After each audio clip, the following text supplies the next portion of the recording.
I went back to the same field where I saw that incredible display of birds last week, and I did spot a few birds this time, but mostly just the cows were there.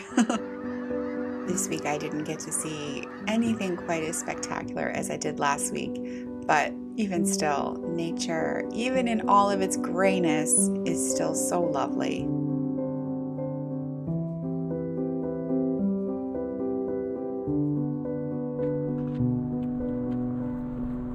Welcome to downtown Kingston, which is such a fun and quirky little spot. I find myself here a lot to do photo shoots for Karina dresses. Hi! Hello! I don't know, maybe you can show me your very favorite dress right now, Karina. Your ultimate favorite one currently. My favorite one? Yeah. Over here. Okay. All these dresses. So fun. That's my favorite of yours too right now. Love this so dress. Cute. It's so cute. Love the sailboat. Yay! Doing your thing. Swans! You're a swan. That's one! It has been so relentlessly gray here the last week or so it just felt so good seeing that blue sky. I have to find a spot where I can get a beautiful time lapse of it. I can't miss this sky, but I'm having a hard time finding a spot that won't have an ugly rest stop in it. This is gonna work. This is gonna work. Okay. All right, so this isn't the most exciting time lapse I've ever taken, but I'm glad that I stopped because it always feels good to stop and enjoy nature. Big perk of getting to work with Karina is getting to take home beautiful dresses. So I photographed this one, like, gosh, it was still summertime, maybe August, and I was obsessed with it when I photographed it, and I was like, I want it, but I knew it wasn't coming out for a few months. So it's out now, and I finally get it. This is my favorite part of the day, when I come home to Charlie. I'm gonna get your tummy. I'm gonna get your tummy. I'm gonna get it. I'm gonna get your tummy. I'm gonna get your tummy. I'm gonna get it. I'm gonna get it. Did you have a good afternoon? You did? You did? Hi, buddy. Let's go. Run.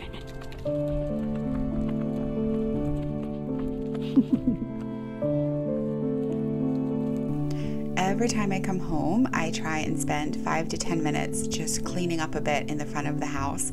I've gotten to where I can actually sweep the front porch. The leaves are getting out of there. As you can see, there's still a lot more stuff to go, but it's getting there.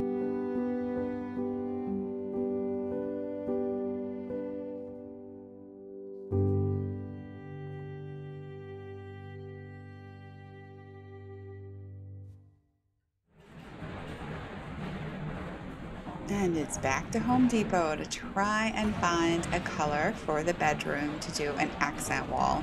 I guess I got a lot of color samples or a lot of swatches. I really don't know the direction I want to go in, but I'm pretty sure that the color I'm going to end up with is going to match the wallpaper.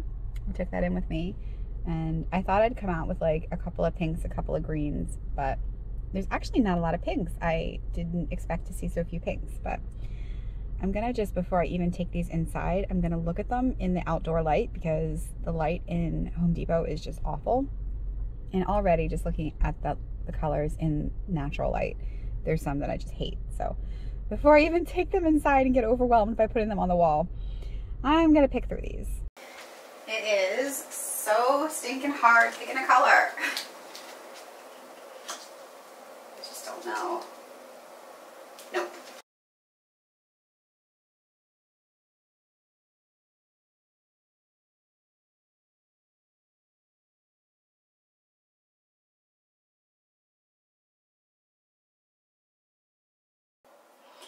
Okay, just looking at them right now, I already know that the yellow on the top left, that's a goner. Goner, too yellow. I'm probably gonna put shelves right here with plants hanging down, which will kind of give this its own space. And then if I have a headboard, something kind of tall, then I think I'll be able to figure out the artwork for above the bed, and then it'll make sense. But it all starts with the color, of course. Interestingly, this color, I cut it when I was in the car because I didn't like it. And then I just so happened to pull it back out in here. And it might be the one I like the best. This one's gone. I know that one's gone. And so is this one. And so is this one. I'm doing good. 17 have already been cut. And often when I cut them, then I look and I'm like, no, it could work. But I'm feeling good about all those cuts. From this angle especially, that pink one on the left is definitely still winning. I need the wall color to look good when you're in the living room and looking in the bedroom. So it needs to look good with the black wall, and it needs to look good with the wallpaper, which it will look good with the wallpaper because all the colors I picked off of the wallpaper. But it almost makes me think I can't do too dark of a wall in there because then it's going to be just like dark here, dark there, and I don't know if that's going to really work. I am clearly going to have to put this into Photoshop and see. So this is kind of my version of measuring twice and cutting once. In the past, I've been a little bit impulsive when it comes to putting colors up on the wall. I will see something I want, I'll put it up immediately without really paying attention. I'll hate it, I'll have to change it, and that process goes on and on. So this is my way of not having to do that anymore. So I paid attention to what the wall color would look like from both the living room and then of course in the bedroom.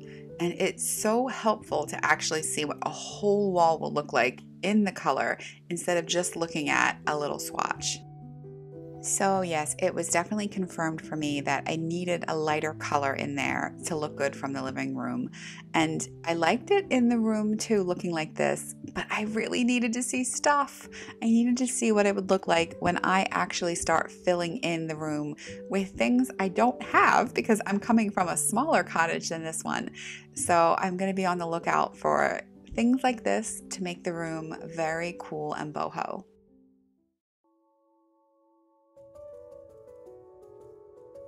Every day I'm trying to get a few things done in the garden so that come spring I am ready to go. And sadly, one of the things I needed to do, ooh, that was scary, was take that hoop down. I don't know what that actually is, but the previous tenants had hung it up and it was so cool where it was. But I was nervous that it was gonna fall on me, on Charlie, or someone else right by the fire pit. And so down it came. But I'm really hoping that I'll be able to figure out a way to put it right there, kind of as like an entrance into the garden, and maybe have some beautiful morning glories growing up it.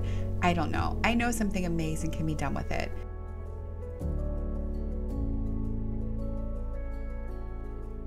This yard has an abundance of treasures just waiting to be used, like these pallets that I stuck together. Well, actually, I just put them there. I haven't put them together yet, but they're gonna make a great little sofa, a great little reading spot. I can add some pillows and blankets in the summer. For now, I just took these cinder blocks that are much heavier than I thought they were and stuck them behind the back pallet to just try and help it to kind of stay in place for now until one day I actually go and get some tools and can actually screw it together. I know people do this with tires. I do it with cinder blocks that I can't pick up. I think what I've just confirmed is that I'm really weak.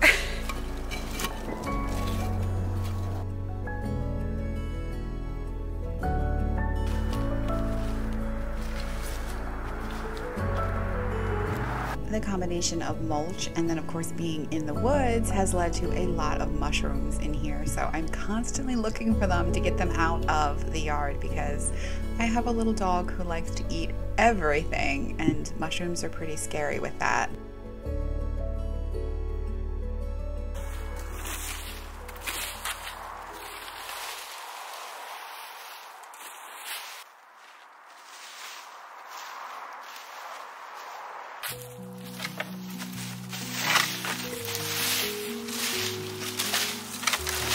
Trying to decide where to put my garlic because currently the ground is not freezing and I can definitely plant garlic today. I'm just not sure where I want to do it. Kind of thinking like maybe here. We We are headed towards the end of January, and this is not typically the time where you do much yard work because normally the ground is frozen, there's snow covering everything. But this year it's pretty warm. It's been in the mid-30s, sometimes even in the lower 40s almost every day, which is why it's so gray. So even though I'm enjoying these warmer temperatures because I can get out and work in the yard, I'm not necessarily enjoying the grayness, but it is really nice to be able to get out here because it means I can get a lot of things cleaned up so that come spring, I don't have to do this stuff, which isn't necessarily the funnest part. I'll be able to just hit the ground running and start planting. Now, obviously, since I just moved into this place a couple of weeks ago, this garden is new to me. I don't know what was already planted anywhere. And that's hard because I know there's probably some really great things that I'm ripping out as I'm going through and working in the yard.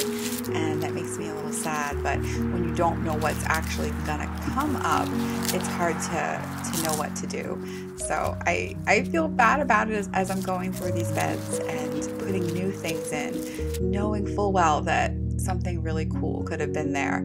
But I am excited to see what's going to happen with this garlic. I think it should work out. Normally garlic you put in at the end of summer, early fall, but since it's been so warm, we shall see. Now, while January isn't typically the time that you do planting around here, it is the time when you kind of sit down and figure out what you're going to be doing in your garden in the upcoming months. And I'm so glad that I actually did get to spend time, or I've been able to spend quite a lot of time since it's been so warm, out each day in the garden, because it's helping me to kind of get to know the space a little bit. And as I'm working out there, I'm starting to get a feel for what I might want to do. And that's good because I can get started on things once I know what I want to do.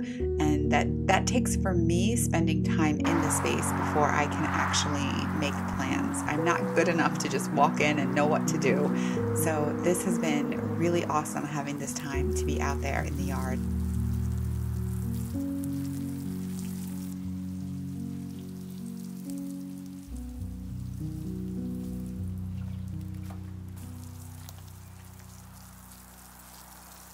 That makes me happy to have dirty hands like this in January. It's cold outside. It's 36 degrees today, which is really not that cold. And I was just out in the garden for a few hours, which felt so good. Oh my goodness. It feels so good to be able to work outside when it's not summertime. And it's good that I got out there when I did, because the next day, this was what was covering my little bed of garlic. Hopefully they're okay in there. I mean, it is winter after all.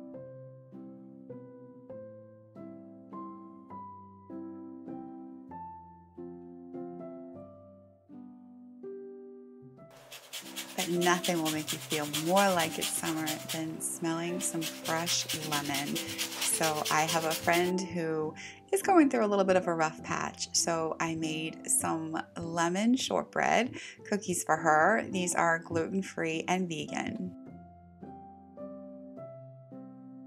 I'm going to put a link to the recipe that I used below because I kind of did my own thing with the recipe. It was a jumping off point. I especially cut back on the sugar and the maple syrup because it just felt like an awful lot of sugar. But just in case you like things a little sweeter, I'm going to go ahead and leave that link below because these cookies are amazing. The recipe says to use a hand mixer. I don't have any kind of electric mixing device at all, so I'm going to do this as my exercise for today because that counts, right?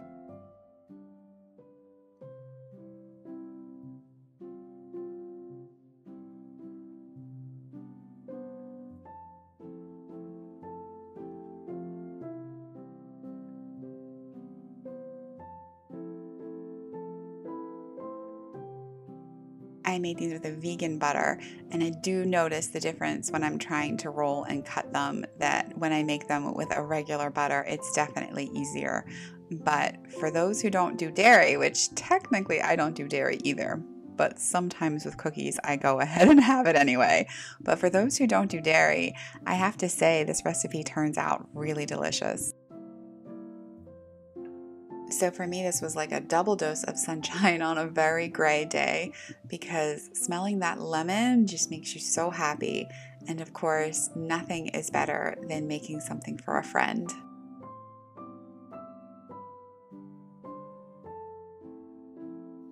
Oh, I have mixed emotions about this. I personally need it gone out of this space because I have some plans for that little nook that I want to do. But I feel so bad taking apart something that somebody else made, even though I know that that person's gone on to a new space and will do other really cool things. But still, there's this part of me that feels guilty about it. But I am excited to figure out some fun things for this little nook. Thank you so much for being here and for supporting my videos. I appreciate that so much. And I hope that wherever in the world you are, that you are spotting so many beautiful things all around you.